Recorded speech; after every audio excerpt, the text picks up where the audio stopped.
to Affirming Truths. I'm your friend and host, Carla Arges. This show is a safe place to share our struggles, grow in faith, and root our identity in Christ. My hope is that you will leave each episode feeling encouraged in your journey.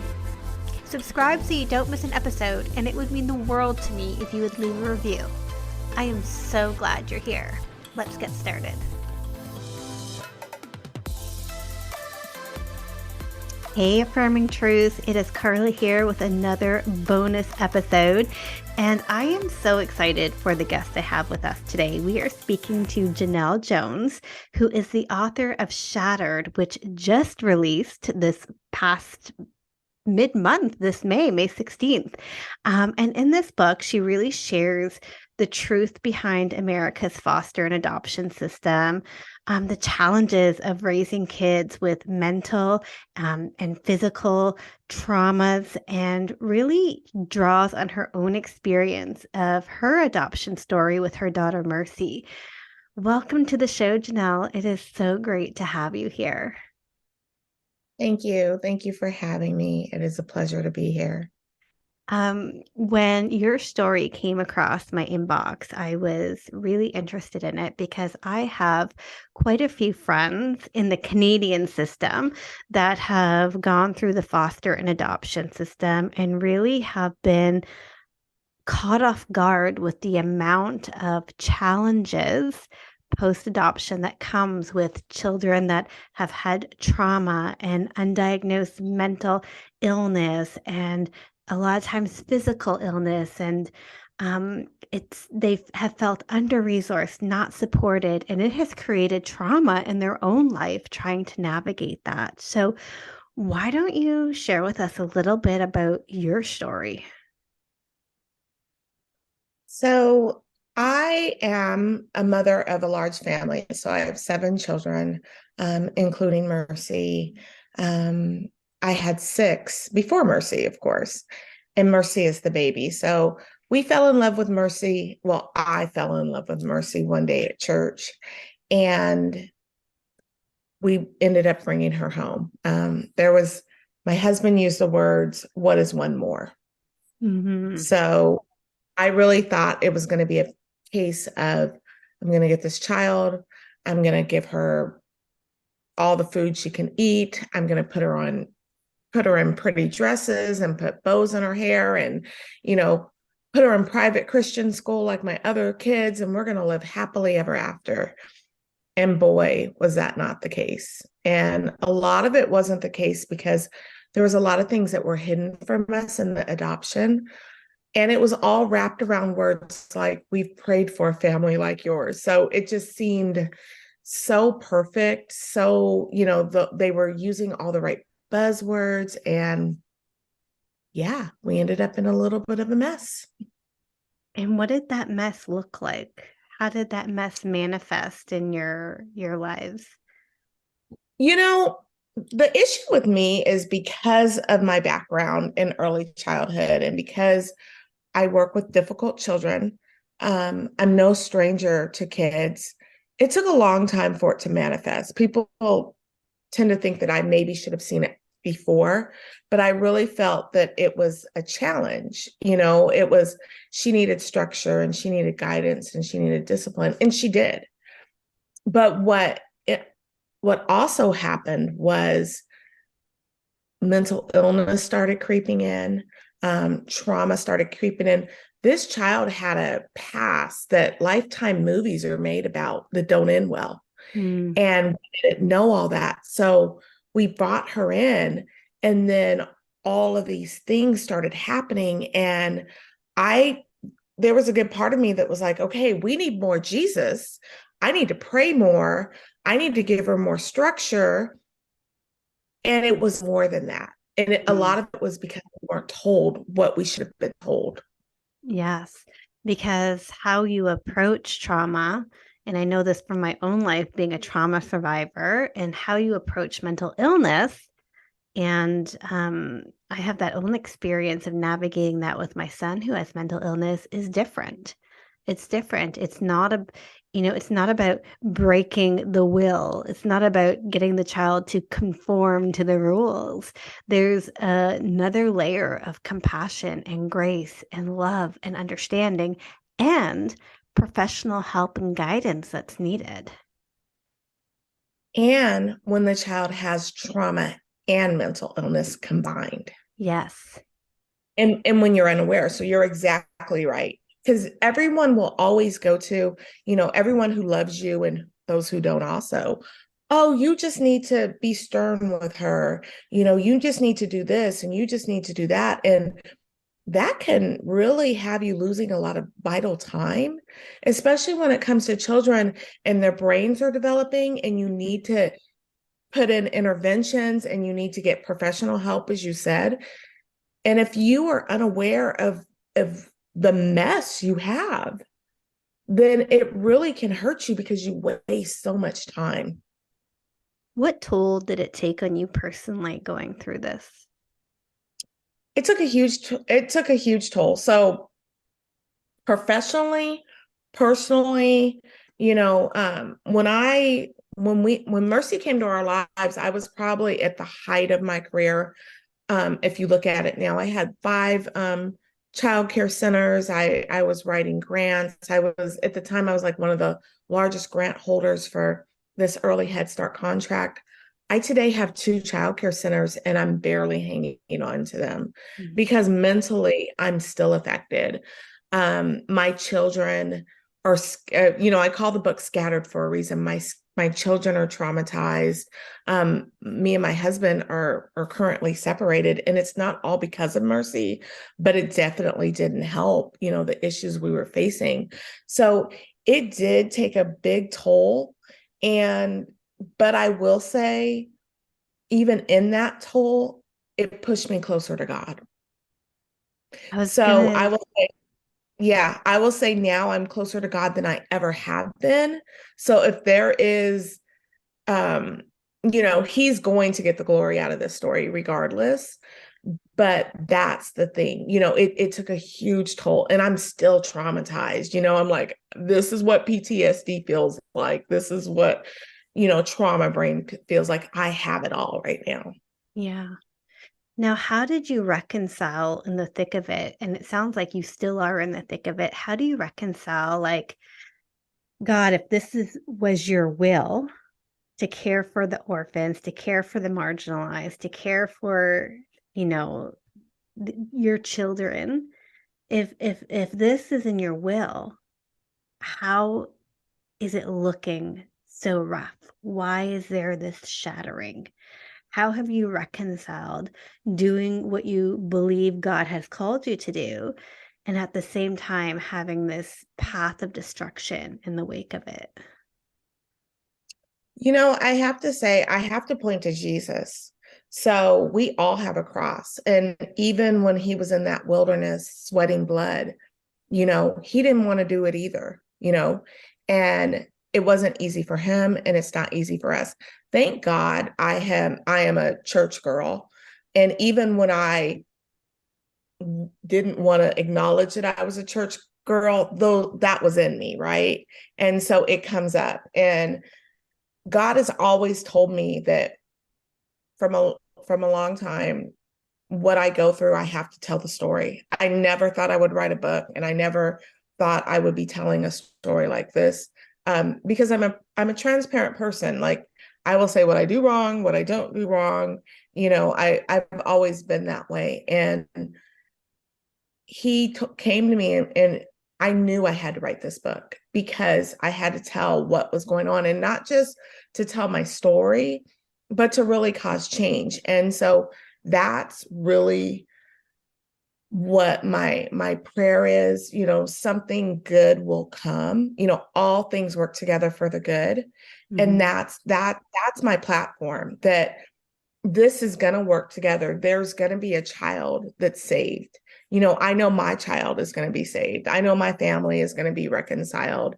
Those are the things, those are my pushes. And it didn't come easy. It came probably when I was, crying and didn't want to do this anymore and didn't want to be here anymore. That, God had to place in my heart that, you got to keep going and that I will make a way. I'm going to fix this. Did you ever have moments of regret and then guilt over the regret? All the time. Yeah. Because All I the think time. that's one of the hard things that I have heard from people is that they welcome these children in and they love them, but there's such destruction that follows that sometimes they have that, did I make the right choice? Do I regret You this? know, And then the I, guilt and shame that comes with even thinking yes, that. yes. Well, truth be told, I have many children, right? Sometimes I don't like my own kids. Yeah. So the ones I gave birth to, Yeah. and we just have to be honest about our emotions. God gave us these emotions for a reason. And I really do feel that we will experience all of them at one time or Mhm. another. And we need to be honest.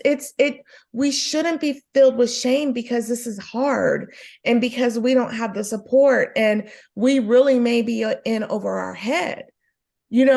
It's true. Those are true feelings. And even if it doesn't work out, you tried. Yeah. The one thing I have to say is, we all make mistakes sometimes, and some mistakes are bigger than others. But what we shouldn't want to do is harm a child.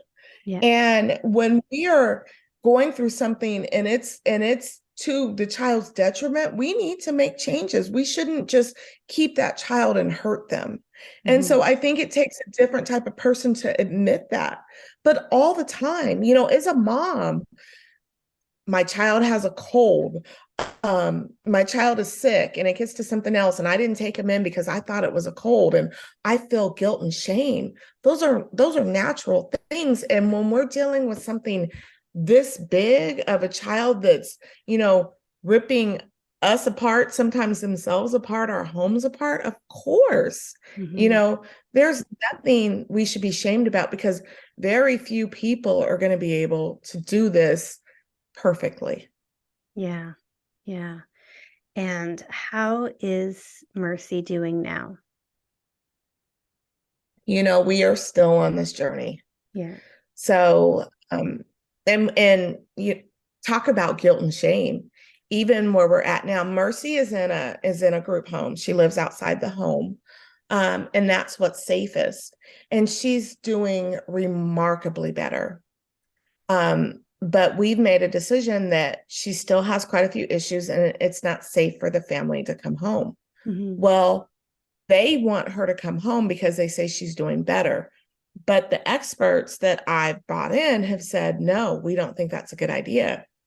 So the people without the degree, I will say, guilt and shame, and they make me feel bad every meeting, every conference because I won't let her come home. And Mhm. they say that, like, they tell me things like, she's only acting the way she's acting because she's uncertain about her future. But she was acting that way before. Yeah. But it's a shame and guilt complex to try to get me to bring her home. And what's really difficult is I already feel it. Yeah. I'm praying about it. I'm crying about it. I'm pleading to God, like, help me. Like, I feel so bad. And they like to just rub it in and make me feel worse. So I get those emotions. Mm. And how did you navigate with no information? Like how would you advise someone who is struggling right now in a similar situation that, in Canada, it's Children's Aid. I don't know what it's called in the States, but where the Children's Aid isn't giving you all the information or they don't have the resources, or which is also the case in Canada and maybe in the US, to get anything that's covered, the wait list is so long. Like to get help, you could be waiting 15, 16 months. And meanwhile, everything is falling apart. Yes. So depending on what states you're in, it's called different things. So in Arizona, it's called DCS. But some it's called CPS, Child Protective Services. The names vary. And we have the problem. I can get the services, but they're not very good. Mm, So, and they have high turnover rates. And so the issues, building the team is one of the things I'll say. You know, you have to figure out who can support you. Mm-hmm. And it's not typically who you think it is. It's not necessarily all your friends and your family, because let's face it, they only want to be with you for so long. They love you, but they only want to hear about the trauma and the chaos we're going through for so long. And often I feel we need to combine with people that share the same journey with us. Some seasoned ones that have been navigating it longer. One thing that really helped me was I found something in Arizona called Jacob's Law, and it was a law that protected us against mental health issues for parents, with foster and adoptive kids. If there's not those things on the books, then we need to start coming together with our support and getting legislation and getting those things done. So it's really about exercising all of our resources. And I'm going to be honest, not all of them are there because there's not a lot of transparency in this system. And we have to talk about it. We have to give honest, real stories, not only of what's happening to these children, but what's happening happening to us as families, because that's the only way we're going to change. We can't keep it in the dark. Mm-hmm. And that's what's happened. We have to bring it to the light. And that's biblical. We have to bring what's going on in the dark to the light. Mm-hmm. Where are you seeing God's fingerprints in all this, in the trauma, in the turmoil, in the shattering? Where are you seeing God's fingerprints? I see it all over because he's with me. He's never left me. His word says he'll never leave or forsake you. And he hasn't. Now, I think sometimes I leave him, or I act like he's not there, or I don't go to him, but he's there, and that's probably where I find the most comfort is he's here. Even when it doesn't seem like it, I have to be quiet and I have to listen and really pray and seek. And sometimes we do go through silent seasons, but he's there. Mm-hmm. What words of encouragement would you give a mom right now who is struggling with an adoptive child or even their own child that is heavily weighed down by trauma and mental illness and just feeling overwhelmed? What encouragement would you give her? I think all moms, whether it's, a typical child, whether it's an autistic child, definitely a mentally ill child, definitely a child affected by trauma, it's hard. This being a mom is not an easy walk, period. And you know what? Sometimes we need to just give ourselves we need to be kind to ourselves, and we need to know that this isn't an easy journey. Even when we have babies and some of us go through postpartum, you know it is hard, and that's okay. We need to give ourselves some self-care and some self-love and grace. Mm-hmm. And then we need to look for help. We need to try to build that community, try to find those resources. And if we don't have them, we have to build them. But we have to surround ourselves with people that are going to be kind to us. I saw something the other day. I was listening to something and a question was asked, and she said, how would you respond to a friend that talks to you the same way you talk to yourself? Mm, Now, some people may talk to themselves nice. I don't always, yeah. but I wouldn't let anybody else talk to me that way. And we can't beat ourselves up. We need to be encouraging and kind to ourselves as we're going through these journeys. I love that too. And there's no need to wear that Wonder Woman, Superwoman cape. We all need help, and there's no shame in asking for help. It doesn't make you less of a mom, it makes you real. Yeah. Yes. And we have to model that for our children. We don't want our children seeing us perfect, because then that's a standard our children have to live up to. Mm, If our children see us making mistakes and apologizing and being kind to ourselves, that's what we're teaching by modeling. I love that. What's a takeaway you hope someone gets from reading Shattered? My takeaway is that we begin to have these conversations, these really hard conversations about what is going on in the lives of these children, and that we become advocates for these children. Often I feel that because these children don't have a voice, that's why, or parents, that's why these horrible things are allowed to happen to them. And that's not right. That's not fair. We can't bring children into our system and continue to traumatize and abuse them because they don't have a parent. That's taking advantage of a susceptible population. So I'm hoping that we begin to have the conversations and really make changes that are going to affect these children for the better and the families that service them. And where can people find your book, find you if they want to reach out and connect with you? I'll put this all in the show notes, but where can people grab your book and see you more? So I have a website. It's JenellJones.com, and my book is for sale there. It's also now available on Amazon and Barnes and Noble. I have a TikTok, a lot of things you can find me through my website, and I'm very connectable. I'm a real person, so I'm very touchable. I'm very much one you can talk and communicate with. I love that. Thank you so much for being here and sharing this. And I know it's not easy to talk about it, but you're right. It's conversations we need to have. And I just appreciate you sharing it so much. Thank you for having me. This has been amazing. And I'm so grateful to you for giving this platform because it's definitely needed. Absolutely. All right, guys, take care.